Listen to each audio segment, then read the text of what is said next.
Space. So full of potential to find life, to share our existence with.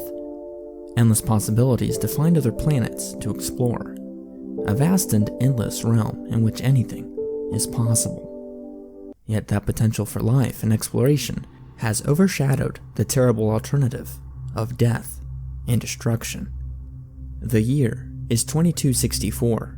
Human life has expanded its knowledge and resources in order to achieve intergalactic travel, which is considered to some as the pinnacle of human advancement. In the Andromeda Galaxy, there's a planet named Nero with intelligent life called quibblers. Quibblers resemble smaller and tailless monkeys. They are harmless yet chatty species, and their language is still unknown to us. The terrain on Nero is harsh and resembles the deserts back on Earth. There is very little known on Nero and the life that lives on it. The two teams have been sent there in the past to collect data and establish communications with the quibblers. Team Comet 1 was sent there to learn the language of the quibblers, and Team Excelsior was sent to investigate the rest of the planet. I am captain of Comet 2, and I'm leading a small team to investigate why we lost communications of both teams. Headquarters back home suspect the worst, and suspects the quibblers of foul play. I simply think that the poor equipment has failed to send transmissions across great distances, and both teams are fine. Time will only tell. The Comet 2 is an older ship that has the ability to travel by light speed, due to the discovery of a fuel-dense element found beneath the gaseous planet Jupiter's atmosphere. Nero has the same fuel on its planet used to travel light speed. This allows for ships to only need enough fuel to get to Nero, since they're able to fill up at the planet. The trip to Nero requires all members of the ship to be in cryo-induced hypersleep. Imagine being carsick, but at the speed of light. My team is comprised of clones of real scientists back on Earth, including myself. Many people find this to be ethically wrong, to use clones to perform dangerous space missions, but many people find that a high salary greatly blurs their ethics. Since we are clones, we are not given names, but rather assigned a color. I am red. My shipmates are blue, white, black, green, yellow, pink, orange, and purple. I wake up from hyperspace. The ship's computer bids me good morning. We are just outside the planet Nero's orbit. Do you wish for me to wake the rest of the crew? My computer asks. Yes, I say groggily, while trying to regather my strength from the past months of being in hypersleep. The computer wakes the crew, and we descend on the last known location of the ship Comet 1. My crew slowly regains their strength and begin to ready themselves to investigate the two teams. Typically, most spaceships do not allow weapons, but due to the nature of our visit, headquarters figured it would be in our best interest. We land the ship at the Comet 1, which is located near the Quibblers' capital on the planet. The Quibblers do speak to us, but we have no idea what they're saying. The Comet 1 has a prototype computer system on their ship that has been decoding their language for years. I figured that we could use that to aid us in our investigation. My team exits the Comet 2, armed, and we enter the strange planet in which we've never been. It's nighttime, and the Comet 1 is docked with no lights on. My team slowly approaches the ship and enters the ship's passcode. The door to the ship opens, and we are greeted by a dark and empty hallway. Spooky, says Yellow, as he enters with his weapon aimed. He's using the flashlight on the end of his weapon to shine his way around the empty spaceship. Despite there being no crew and no power on, the ship looks as if it's intact. We follow Yellow deeper and deeper into the ship, staying in a tight group. We make our way to the ship's computer and activate the ship's auxiliary power. The ship powers on almost instantly. Everything seems to be working fine, says Green. I tell Blue and Yellow to go find the other members of the ship and report back in 15 minutes. I then look for the Quibbler translator. The translator will be a huge aid in understanding more about the planet and understanding what had happened to both missing teams. I find the translator on the ship's captain's chair and turn it on. I need to see if this thing actually worked, so I grabbed the rest of my team and we went outside the ship to find a Quibbler to test it on. Outside the ship was dark. It seemed that the creatures were sleeping inside these reinforced pods that looked almost natural to the landscape. The planet looked harsh and unforgiving, but also possessed an almost relaxing aura. Pink suggests that we force our way into one of the pods, but I quickly shoot that down. We can wait till the sun rises in a few hours, I say. We quickly make our way back to the Comet 1 and look to see if we can find any more evidence on the ship before we go back to our ship for some rest. We examine the rest of the ship and find nothing. I look at the ship's log, but everything has been deleted.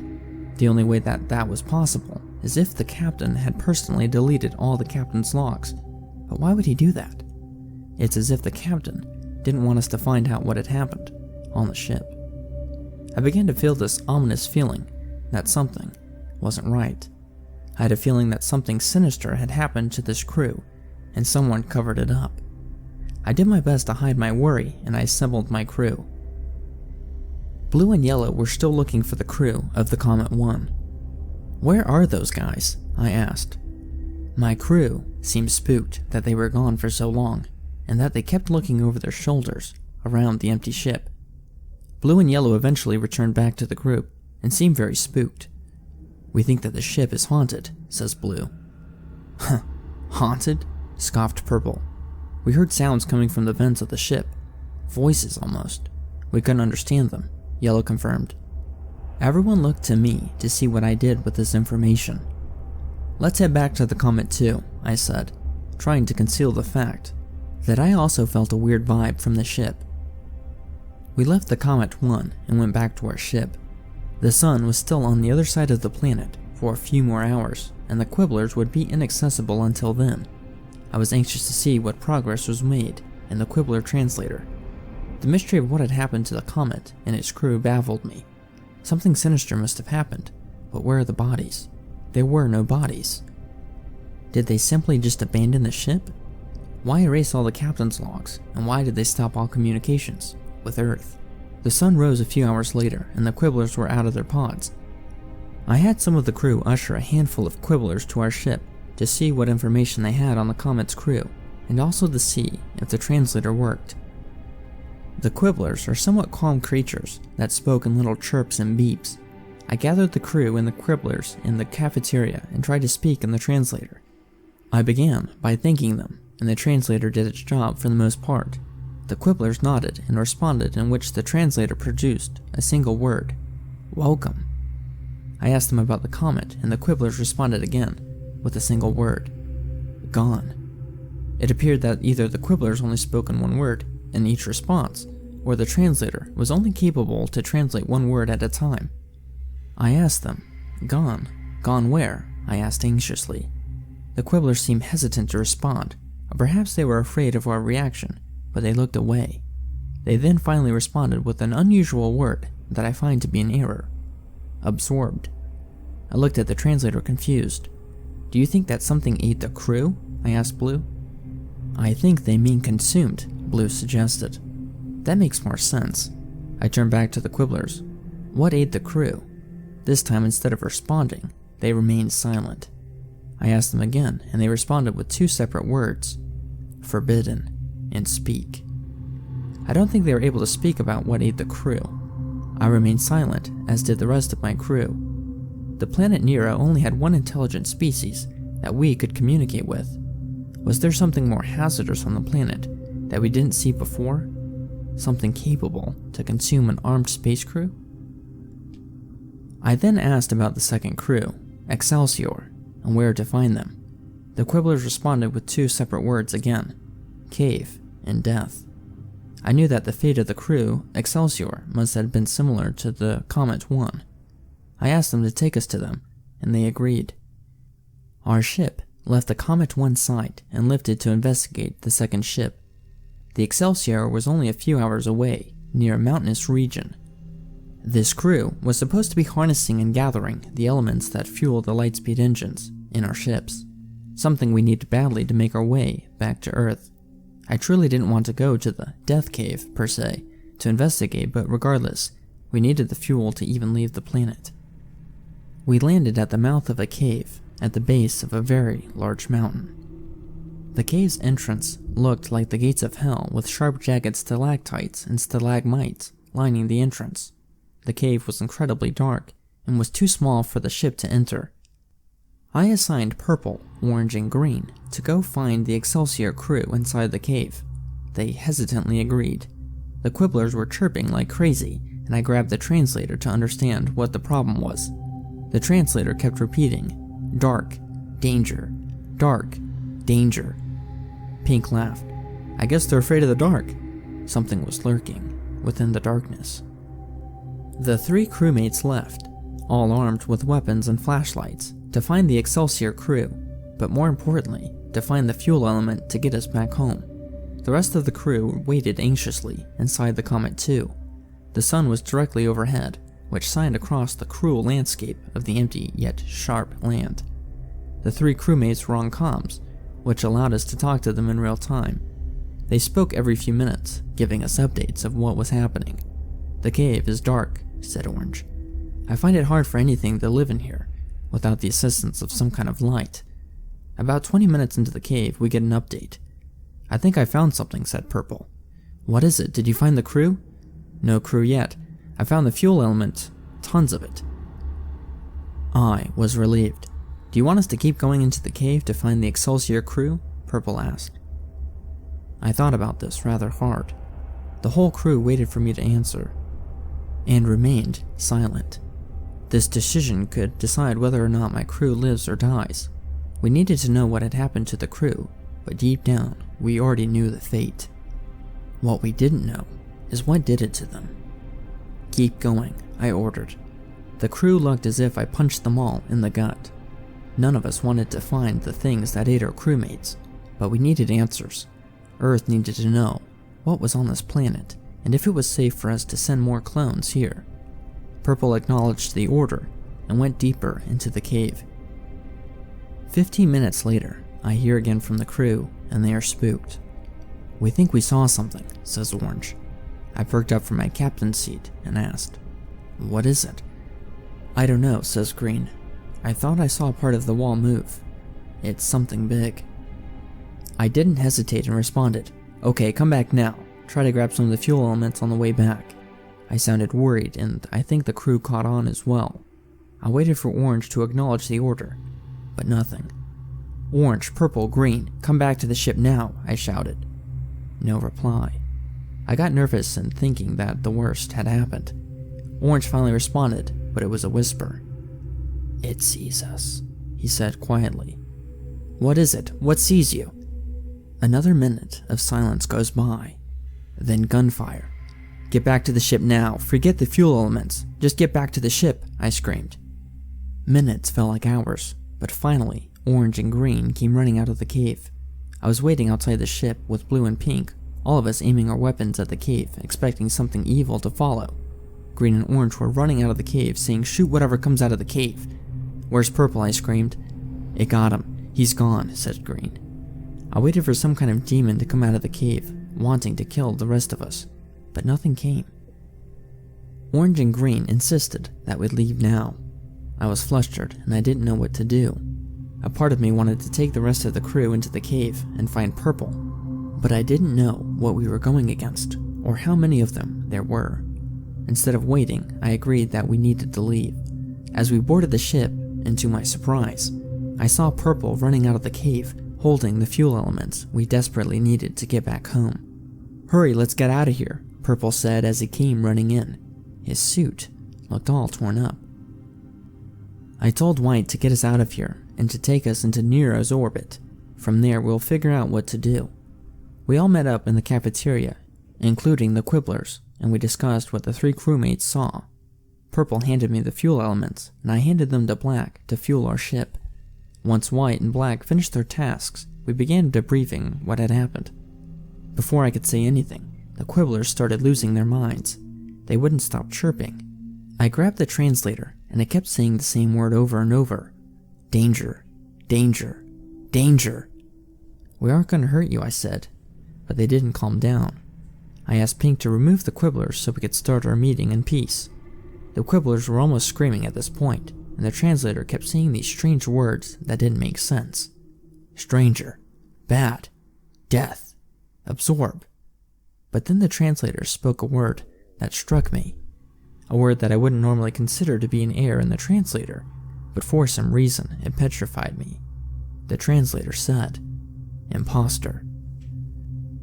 Pink took the quibblers out of the room, and we were able to begin our debriefing. I started by saying that thanks to the effort of Purple, that we were able to travel back home, since we were able to return back with the fuel elements that we desperately needed. What was it that you guys saw? Orange and Green told the crew that as they were walking into the cave, they thought they saw something large that almost resembled a spider crawling deep in the cave. As they got closer, they were attacked by one of them, and it grabbed Purple. They started shooting at the creature, but it seemed ineffective by the bullets. That was when they all left. All attention was on Purple. So, Purple, how did you escape? I asked. Well, when the thing grabbed me, I was able to aim my fire directly into the creature's mouth. It must have been a weak spot and it let me go. Purple's suit looked like it was dragged through a wall of knives. You're lucky to be alive, I said. You should have White take you down to the medbay and get you checked out. You look like you might be injured. Purple agrees, and White walks with Purple to the medbay to get inspected. Once Purple leaves, Orange immediately stands up. Something is wrong with Purple. What do you mean? I asked concerningly. We saw Purple get eaten by the creature. There's no way he was able to escape. Okay, everyone go do your tasks and I'll go check on Purple, I said reassuringly. The meeting ends, and I make my way down to the medbay. It was just down the hall and not much time had passed. I try to walk in, but the doors are locked. Hey, this is Red. Open up. No response. I try again. No reply. Finally, I use my admin key, which only captains have, and I open the door. The medbay is covered in blood. I feel a sinking feeling in the pit of my stomach. I rush in, not thinking about the dangers that could be awaiting, and I find the body of White, torn in half. What has the strength to tear someone in half? I look around the room to see if I can find Purple. The room is empty, and the air vent is open. I look at the computer, which White was working on, to see what he was doing. White was conducting a DNA test of Purple, which came back negative. I immediately rush back into the cafeteria, and I hit the emergency alarm button. This alerts the entire crew to meet in the cafeteria. Everyone meets in the cafeteria, except for Purple. I tell the crew what I found in the medbay, and they all seemed very disturbed by the news of White. I don't know what to tell you guys, but I think there's something among us. I think that there's something that transformed into Purple after killing him. Silence filled the ship, as we realized that we were now trapped in space with something capable to kill us all. We need to find a way to kill it, I said sternly. The creature is strong, and I believe that it is capable of turning into anyone. I think we need to find Purple and kill it, and then we need to test everyone to make sure that their DNA says who they are. There's been much that has happened, and I think this is the only way for us to safely get back to Earth. Everyone agreed. Before we were able to leave the meeting, the lights of the entire ship turns off. Purple must be in the electrical, I alerted. Everyone rushes in the dark room of the electrical room to find this monstrous creature trying to enter the vent. Its arms were long and black, and it twisted like a deformed spider from hell. It stood 8 feet tall and had large teeth in the middle of its body. Its head had these large black eyes that seemed to spew hate at everyone it looked upon. Pink, yellow, and black were able to tase the creature with their weapons. The creature fell to the ground. They then tried to shoot it in the head, but the creature seemed only affected by the tasers. "You can't kill me," it screeched as it lay twitching on the ground. "I don't think it can be killed," Blue whispered. "We don't need to kill it. We just need to remove it from our ship," I said. We continued to tase the creature until we were able to move it to the cargo area. We forced it into the loading dock and pressed the eject button. The creature was sucked out of the cargo bay, into the dark and empty space. The creature continued to flail for a few seconds before curling up into a ball and slowly floating off into the endless void of nothing. "Everyone in the medbay now," I shouted. The crew followed me there to the medbay where the body of White was still laying. I made everyone give me a sample of their DNA in order to determine if they were who they said they were. The crew began to complain that this wasn't necessary, and that we removed the only threat on the ship. I began to feel that the crew was slowly beginning to turn on me, but I stood firm in my command. We aren't heading back to Earth until I know that everyone on the ship is human. I gathered all the samples and entered them into the computer. The computer wasn't able to process all the data immediately, and alerted me that the results would be done in about 6 hours. 6 hours? I can't make everyone stay in front of me for 6 hours. We still needed to do tasks in order to make the ship operational for a trip back to Earth. I figured I was being paranoid. I then decided to go about as if everything was normal. I made sure that the task got finished, and I watched in the security room to make sure everything got done. 4 hours in, and the ship alerted us that the O2 levels were leaking. Me and Yellow ran into the room with the oxygen stored, and I saw that some of the ship's containers had been tampered with. Yellow also confirmed that the O2 had been tampered with. Yellow and I alerted the crew what had happened in the oxygen room. We needed to know whose task it was to stabilize the O2 of the ship. Blue sheepishly raises his hand. I was in there a few hours ago, and nothing was wrong. Anyone could have gone in there, though, and tampered with the O2. That was a fair point. Nonetheless, it was obvious that we had an imposter among us, maybe more. We then decided on a vote who we thought was the imposter among us. Many people thought it was Blue. Some people thought it was green or pink, since they saw them near the area. The vote ultimately landed on Blue. Naturally, he refused, but the crew forced him to go to the cargo bay area to float him off into space. I tried to step in and help Blue, but the crew quickly turned against me and suggested that I was defending the imposter, thus making me an imposter as well. All the crewmates had their weapons drawn, being pointed at one another. No one trusted anyone. The majority of the ship was under the impression that Blue was a creature and wanted him off the ship immediately. I had no choice but to step aside. They then floated Blue off into space. Blue was sucked out and floated while flailing about. He didn't change into a creature or reveal that he was an imposter, but rather continued to stay floating in his normal form until we couldn't see him anymore. A silent hush fell over the crew, as they knew that Blue was more than likely innocent, and that they had made a mistake. Someone on the ship was still a creature. 2 more hours passed, and the crew went about finishing their task, when I am alerted that the results were finally finished for the DNA samples. I walk through the ship and I am passing the electrical room, when I hear a strange sound. It sounds like someone being eaten by a large predator. I enter hesitantly when I see half the body of Pink lay lifeless in the corner. Instead of walking all the way in, I exit the room without seeing what was eating Pink, and I sprinted back to the cafeteria. I alerted everyone what had happened, and they all rush in, including Pink. My heart sinks. Pink was literally dead only a few moments ago, meaning that Pink is an imposter. I shared with the crew what I saw, and I told them that the real Pink was eaten in electrical. Naturally, Pink denied it, but I wanted to see who would defend Pink in order to weed out the other imposters.